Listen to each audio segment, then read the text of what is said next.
Bienvenidos y bienvenidas una vez más a Popcast, un espacio del semillero de producción audiovisual y Rosario Radio.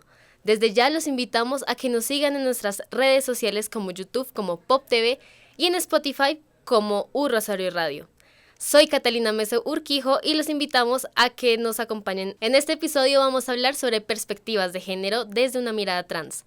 Para ello tenemos a nuestra invitada Flora Rodríguez. Ella es antropóloga, directora del Centro Plurales y profesora de Género, Sexualidad e Interseccionalidad, perspectivas críticas sobre diversidad y desigualdad de la Universidad de Rosario. Bienvenida, Flora. Quisiera que nos compartieras un poco sobre tu vida, quién es Flora Rodríguez y digamos para conocerte un poco más.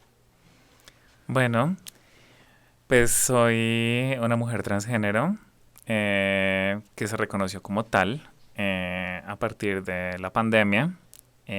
Antes me reconocía como un hombre bisexual, bueno, un hombre a regañadientes, era como que no me podía imaginar como una alternativa distinta a ser hombre, entonces pues ya, como que a regañadientes me reconocía en eso. Pero digamos que más allá de esto, pues soy una antropóloga que estudió su pregrado en la Universidad Nacional hace varios años, pues segunda mitad de los 90, principio de la década de los 2000. Y pues yo desde que estaba en la universidad tenía como muchas inquietudes relacionadas con cuestiones de género y sexualidad. Muchas veces las preguntas que nos hacemos algunas personas que trabajamos sobre esto, y pues lo digo porque lo he escuchado y lo he leído de otras personas, nuestros temas de investigación muchas veces parten por una pregunta personal, ¿sí? Por preguntas personales. Entonces digamos que cuando yo era estudiante de pregrado me estaba haciendo preguntas relacionadas con estos temas, sobre mi sexualidad concretamente. Trabajo para mi tesis de grado sobre estos temas. Pues hice una tesis sobre representaciones culturales de lo gay en Bogotá en un periodo de tiempo en el que es un periodo de 6-7 años en el que ocurrieron como cosas muy importantes aquí en el país. En primer lugar, se discutió el primero o segundo proyecto de ley, ahorita no estoy segura, no era de matrimonio igualitario, sino un proyecto de ley que reconocía algunos derechos patrimoniales a las parejas del mismo sexo. También fue un momento en el que se publicó una novela, Al diablo de la maldita primavera, de Alonso Sánchez Baute, que habla sobre la historia de una drag queen en Bogotá, una drag queen barranquillera en Bogotá, y que suscitó como muchos debates. En fin, digamos que pasaron muchas cosas, entonces, de alguna forma, aunque no es que antes no se hablara sobre el tema, lo que ahora llamamos LGBTIQ+, empezó a tocarse como mucho en esa época, entonces trabajé sobre eso, ¿no? Este interés, pues bueno, me gradué de la universidad y este interés me llevó a que terminara vinculándome a la Secretaría de Cultura, Recreación y Deporte, es decir, pasé de la academia pues, al sector público, ¿sí? Allí trabajé en esa institución, después en el Instituto de Participación y Acción Comunal, desempeñando labores relacionadas con la política pública de mujer y géneros y la política pública LGBT, que estaba en construcción, ¿no? Entonces como que salté de la academia, luego me desempeñé en este otro ámbito, pero seguía trabajando como estas cuestiones que me interesaban mucho, ¿no? Después tuve como una suerte de crisis, llamémoslo así, tanto profesional, o sea, estaba como un poco distante de la antropología, como sentía un poco de agotamiento con respecto a estos temas, quería como cambiar, entonces pues me fui a hacer una maestría en literatura a la Universidad Federal de Río de Janeiro en Brasil, y bueno, sin embargo pues allá, bueno, esto de pronto lo podemos conversar más adelante, pero pues allá tuve la posibilidad de trabajar en un centro que se ocupaba de temas de sexualidad, género y derechos humanos. Y luego me devolví a Bogotá y me vinculé a una universidad, la Universidad Javeriana, en la que trabajé durante 8 años y medio, y luego pasé aquí a la Universidad del Rosario. Pues hablo un poco de mi vida a partir de mi vida profesional, pues porque para mí como que la vida profesional es como algo muy significativo, no solo en términos del trabajo, sino de lo que tú puedes hacer con el trabajo, ¿no? Entonces digamos que he buscado tanto en el mundo académico como en el mundo de las políticas públicas y de forma un poco más cercana a veces algunos activismos, activismos LGBTIQ+, trabajar, posicionar como algunos temas relacionados con los derechos, ¿no? Con los derechos, la diversidad sexual y la diversidad de géneros, ¿no? Y bueno, esa sería como una síntesis muy corta de quién soy yo. Flora, digamos, ¿cómo haces para vincular el tema, digamos, de tu vida personal con, digamos, los casos que recibes también en el Centro Plurales y como, digamos, este activismo? Bueno, a ver, cuando yo presenté las entrevistas, una de las entrevistas para entrar aquí, presenté 3. Recuerdo mucho que el vicerrector me dijo, bueno, yo necesito a alguien para quien esto sea mucho más que un trabajo, o sea, no es solo como una posición que tú ocupes en una universidad y que después digas, no, pues me salió algo mejor, entonces lo dejo y a los 6 meses ya cambies de trabajo, ¿sí? Y yo le explicaba en la entrevista al vicerrector que para mí los temas relacionados con justicia social, diversidad sexual y de géneros, derechos humanos, etcétera, etcétera, parten de, pues, de inquietudes y experiencias personales, ¿sí? Yo me reconocí, como decía hace un momento, como persona bisexual, bueno, inicialmente como hombre bisexual cuando estaba en el colegio, en el bachillerato, y tenía como esta serie de preocupaciones, ¿no? Y yo buscaba, ya fuera como entre mi círculo de amigos, en distintos espacios, estar hablando un poco de esto. Sí, era un poco monotemática o bastante monotemática, aburría a la gente hablando de estos temas. Y bueno, yo empiezo mi transición de género en la pandemia, ¿sí? Pues como muchas personas, digamos que el encierro supuso como un reencontrarse, ¿sí? A sí misma, en este caso a mí misma, ¿no? Un reencontrarme. Y bueno, pues allí salieron como un montón de cosas sobre las que no voy a entrar en detalle ahorita, pero digamos que reconocí y me di cuenta que nunca me había sentido cómoda con la categoría de hombre, con el lugar de ser hombre, con la masculinidad, y no solo eso, no es solo que me sintiera como incómoda, sino que pues no era un hombre, era una mujer, ¿no? Bueno, cuando empecé este proceso durante la pandemia, pues estaba llena de miedos. Claro, también la pandemia fue, digamos que una oportunidad. ¿Por qué? Porque el trabajo lo podía llevar a cabo de forma remota. Yo era profesora, entonces dictaba clases remotamente, como pues ocurrió en todo el planeta básicamente, ¿no? Y pues esto me permitió como que yo empezara a hacer como pequeños cambios en mi apariencia, en mi aspecto, que empezara a utilizar un poquito de maquillaje y otro tipo de cosas, sin tener que salir de mi casa. Que esto, claro, la pandemia digamos que es súper agridulce, hubo muchas muertes, muchas enfermedades, pues mucha enfermedad, mucho sufrimiento, distancia, pero digamos que en mi caso no estoy diciendo que no haya significado eso, sino que no solo significó eso, para mí también significó la posibilidad de empezar como a reconocerme como mujer en mi propia casa, sin salir. Entonces poder empezar a dictarle clase a mis estudiantes diciéndoles, venga, ya no soy el profesor, sino la profesora, y empezar a ir como un poco de a pasitos, ¿no? Pues porque para mí era como muy complejo, era algo que me aterraba, era tener que salir a la calle, enfrentar a la gente, a mi familia, en fin, ¿no? Pues viéndome maquillada, o sea, en fin. Entonces, digamos que una vez logro como, no es que este proceso personal, individual se haya acabado, pero digamos que una vez como que esta parte personal pues llegó como a un punto en el que ya me siento muy cómoda. Claro, a veces siento miedo en la calle, como le pasa también a muchas mujeres cisgénero, pero una vez ya empecé como a reconocerme, a afirmarme en mi identidad de género, pues me di cuenta también que podía darle un cierto uso, entre comillas, a esto, ya en términos del trabajo, ¿sí? Entonces digamos que para mí ser mujer trans no es un obstáculo en el trabajo, sino digamos que le aporta al trabajo. ¿En qué sentido? Pues afortunadamente, aunque en el mundo académico y en el mundo de las universidades hay discriminación, pues es uno de los espacios más respetuosos y menos violentos que hay si lo comparamos con otros ámbitos profesionales y laborales, ¿no? Yo soy de las ciencias sociales y humanas, ese también es un nicho como que, digamos que hay como un poquito más de respeto allí, ¿no?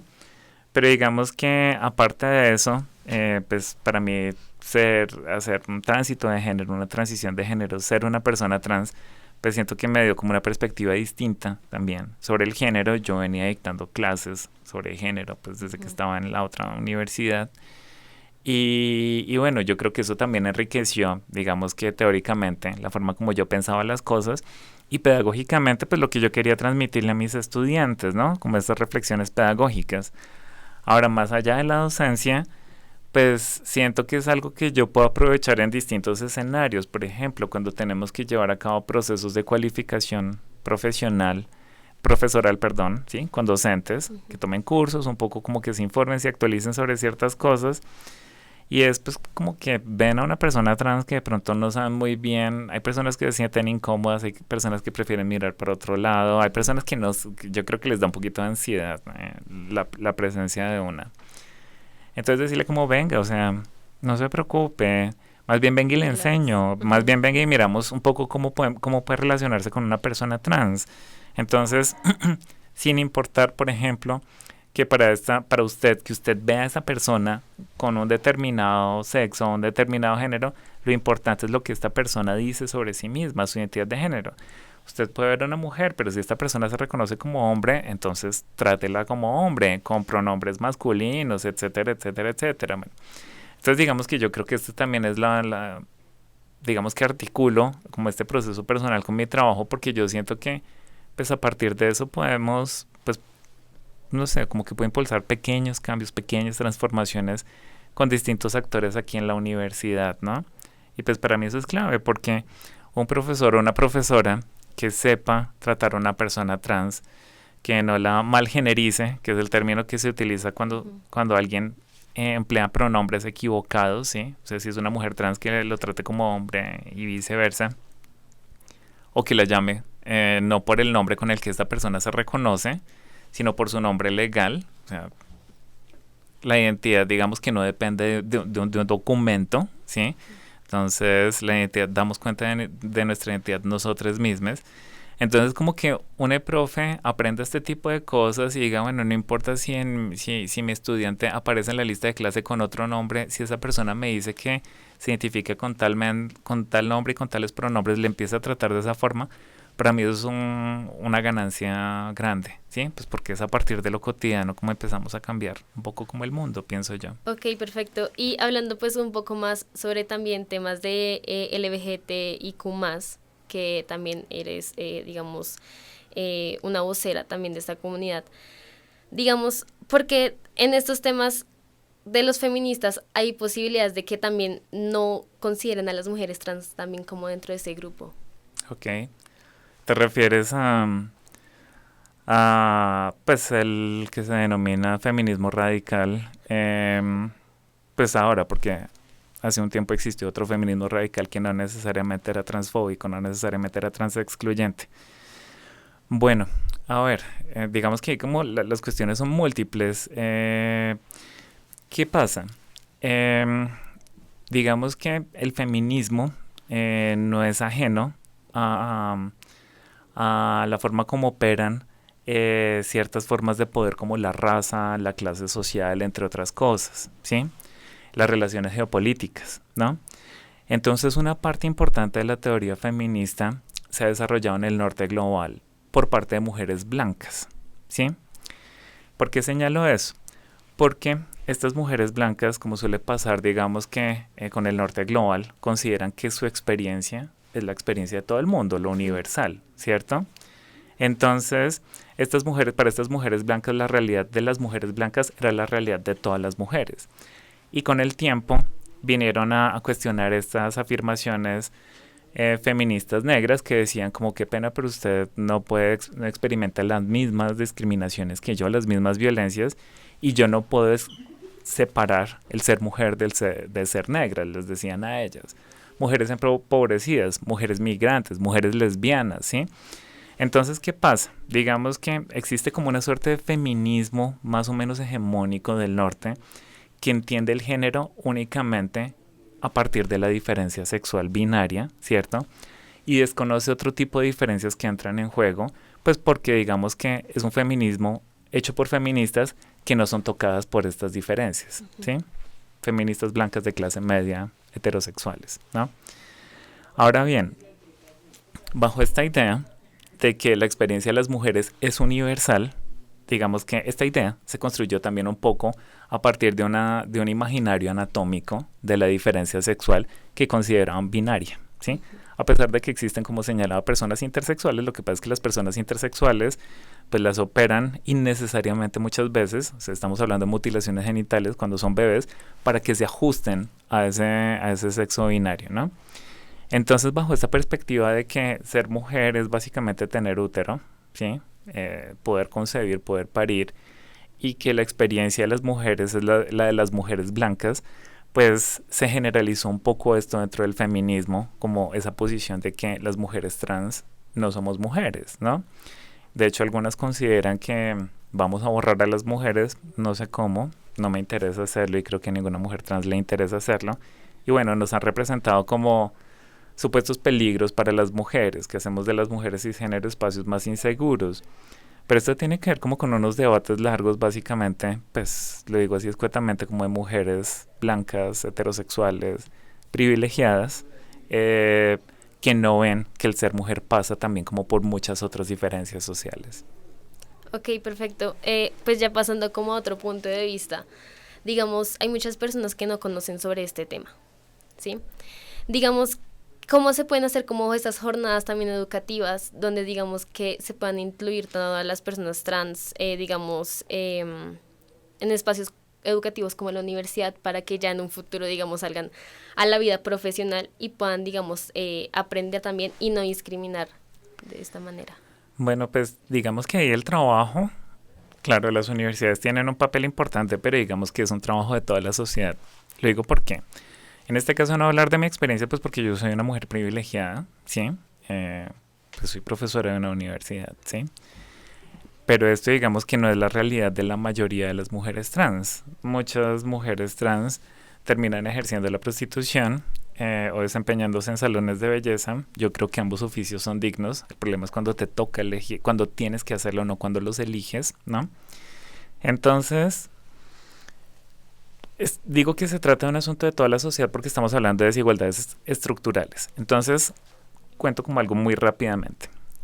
Muchas mujeres trans, cuando empiezan su transición de género, cuando empiezan a vestirse como mujeres, a llamarse como mujeres, no todas, pero algunas, varias, lo hacen cuando son niñas o cuando son adolescentes. Es decir, cuando todavía viven en el techo de sus papás. Hay papás y mamás, pocos y pocas, que aceptan y apoyan a estas personas, ¿no?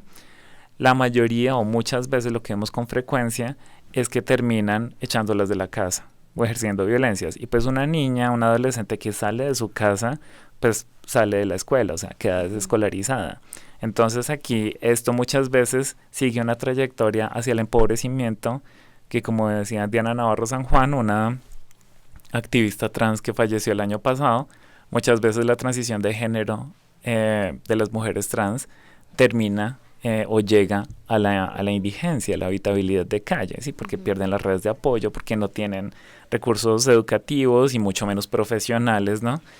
Entonces, digamos que claramente yo creo que las universidades tienen aquí como un papel súper importante para formar a sus estudiantes, a sus futuros profesionales, para formar también a los profesores y a las profesoras, que muchas veces reproducen como algunas de estas violencias en clase, pero también formar a la sociedad, ¿no? Y pues por supuesto el Estado, o sea, ver cómo logramos evitar que este tipo de violencias se sigan replicando, ¿no?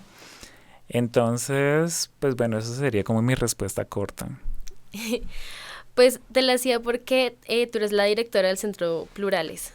Entonces, digamos, ¿qué te motivó también a aceptar como este cargo? Bueno, no lo acepté, sino que lo busqué. Es decir, no fue un ofrecimiento, sino fue una convocatoria a la que me presenté. A ver, yo estaba trabajando antes en la Universidad Javeriana como profesora de antropología y había una serie de temas que me interesaba como mucho posicionar, ¿sí? Relacionados con esto, como con las personas trans, las personas no binarias, las personas LGBT en general. Y para mí, digamos que el cargo soñado era un poco ese en donde yo trabajara en una universidad y tuviera que ocuparme de este tipo de temas, ¿no?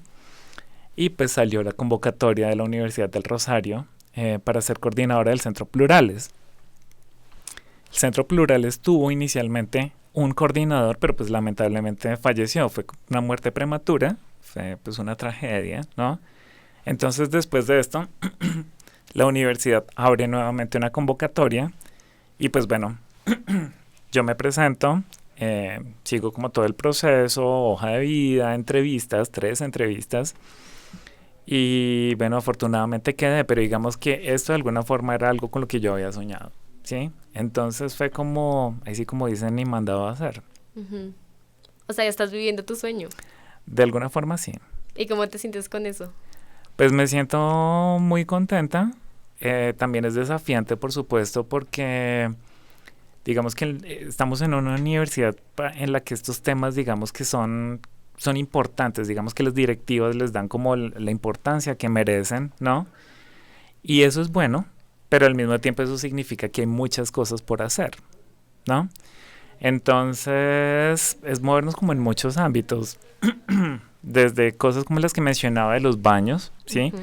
Hasta cómo se reconoce la identidad de género de estudiantes y de profes también, y de funcionarios y de funcionarias también en los sistemas de información. Pero también, por ejemplo, cómo formamos a los y las docentes, ¿cierto? Para que dejen de ejercer ciertas violencias, ya sea por desconocimiento o pues porque hay personas que deliberadamente, digamos que ejercen ciertas violencias hacia sus estudiantes trans, ¿no? Y sus estudiantes no binarios. Entonces, pues me siento como muy contenta y al mismo tiempo siento como mucha responsabilidad, ¿no? Porque digamos que el trabajo que hay que hacer es grande. Eh, y pues bueno, involucra trabajar con docentes, con estudiantes, con trabajadoras y con trabajadores, en fin. Pero pues digamos que pues asumo este desafío como con un interés personal profundo, ¿no? O sea, porque yo sé que en los espacios cotidianos también jugamos la vida, jugamos la salud mental, la salud física, el bienestar y pues pues para mí es importante construir una universidad en la que quepan todos los cuerpos, todas las personas. Precisamente te iba a preguntar, digamos, ¿cuál sería como ese objetivo, sueño, no sé, como propósito, digamos, que tienes tú como por medio de este centro para poder, digamos, ser más inclusivos? Bueno, claro, digamos que hay metas a mediano y largo plazo. Algunas de ellas pues tienen que ver con, pues básicamente con transformar las relaciones sociales, con transformar también estereotipos, representaciones culturales, la forma como nos imaginamos a las personas sexualmente diversas y con diversidad de género, por supuesto. Pero también digamos que ya a más largo plazo, me parece que pues una de las metas que me propongo o que me parece importante es que el Centro Plurales tenga incidencia no solo dentro de la Universidad del Rosario, sino fuera de la Universidad del Rosario, que de alguna forma logre posicionar estos temas en el debate público de modo que otras universidades se sumen un poco como a esto y pues ya estamos trabajando con otras universidades. Tampoco estoy diciendo que esto no lo inventamos en la Universidad del Rosario, por supuesto que no, pero digamos que sí como, no sé, como incitar a que otras universidades se tomen en serio estas cosas y también incidir en el Ministerio de Educación Nacional, por una razón muy simple. Yo te comentaba hace un momento que en unos meses la universidad va a graduar a su primera persona no binaria, ¿no? Es una persona legalmente no binaria. ¿Qué quiere decir esto?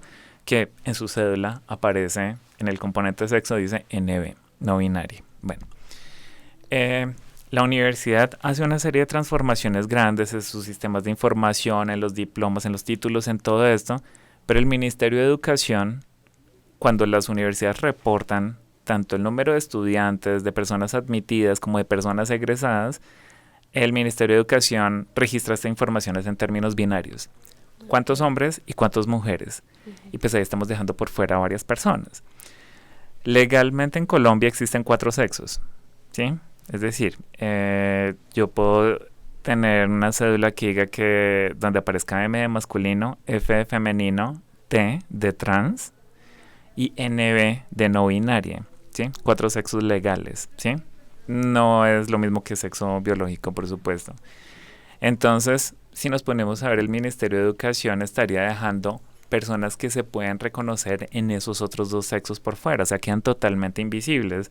Entonces, digamos que el reto a largo plazo es también incidir en esto para que, pues estamos hablando de la transformación del Estado también, o sea, transformación de la sociedad, transformación de estudiantes que luego serán profesionales, pero sí también transformación del Estado, de las entidades públicas que se ocupan de la educación. Perfecto. Y ya como Flora Rodríguez, digamos, ¿qué metas también tendrías tú? Aparte de las que ya mencionaste, digamos, en la parte académica, en la parte del ministerio, digamos, como tú, como que te gustaría, digamos, con qué sueñas. Bueno, yo sueño, bueno, primero tengo que sacarme como una espinita que tengo con el doctorado. Yo terminé mi maestría hace 11 años y quiero hacer el doctorado, ¿sí? Sobre todo quiero hacer el doctorado no solo por tener un título más, sino porque para mí va a ser como la oportunidad de llevar a cabo una investigación en estos temas que espero que en alguna medida pueda impactar, así sea un poquito, la vida de las personas, que el mundo sea un poco más habitable, ¿sí? Ujú. Para nosotras, nosotros y nosotres.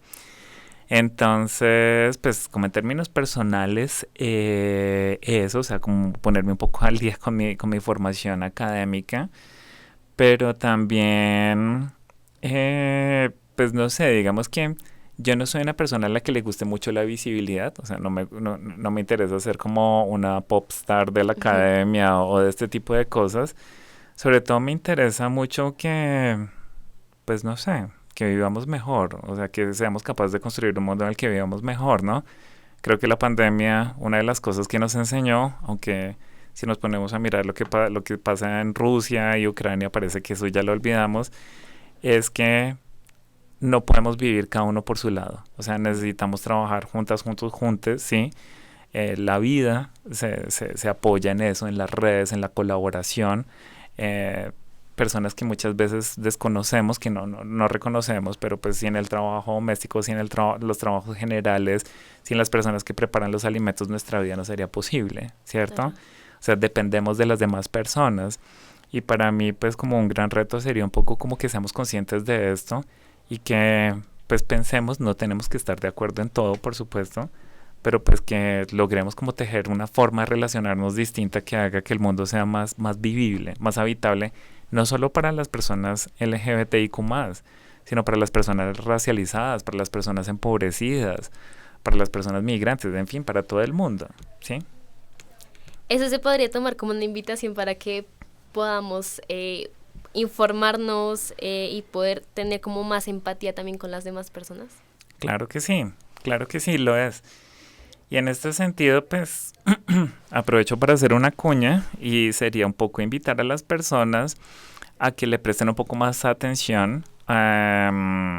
Sé que muchas veces simplemente porque no saben muy bien que algo como plurales existe, pero pues que le presten un poco de atención a lo que pasa en las redes sociales, que es donde estamos informando sobre lo que hacemos, Instagram concretamente.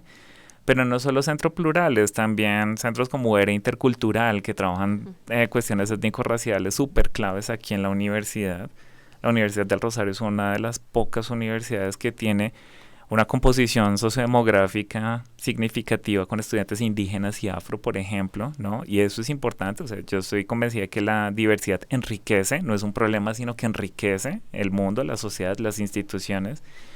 Entonces sí, un poco como para que nos informemos, una invitación a que nos informemos sobre qué es lo que pasa aquí en la universidad, porque aquí en la universidad se mueven unos temas súper interesantes.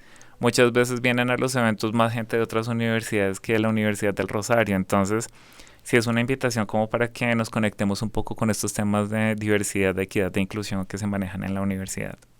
¿Y cuál es el Instagram del Centro Plurales para seguirlos? Es Centro Plurales, o sea, @Centro Plurales. ¿UR o...? No, así Listo. nomás lo encuentran. Listo, para que también todos puedan también seguirnos, seguirlas y también como poder conocer más sobre temas de inclusión que también se están manejando aquí desde la universidad, también coordinadas con Flora. Te quiero agradecer por esta entrevista, por este espacio. Por la invitación. Muchísimas gracias también porque nos dejaste ese mensaje como de empatía, me lo dejaste en que realmente nos necesitamos entre todos. Claro que sí, claro que sí. Pues solo así podremos transformar las desigualdades sociales, ¿no? O sea, los horizontes de justicia no se construyen individualmente. Y pues gracias por la invitación. Gracias a todos por vernos, por escucharnos y recuerden seguirnos en nuestras redes sociales, en YouTube y en Instagram como Pop TV y escucharnos en Spotify como Un Rosario Radio.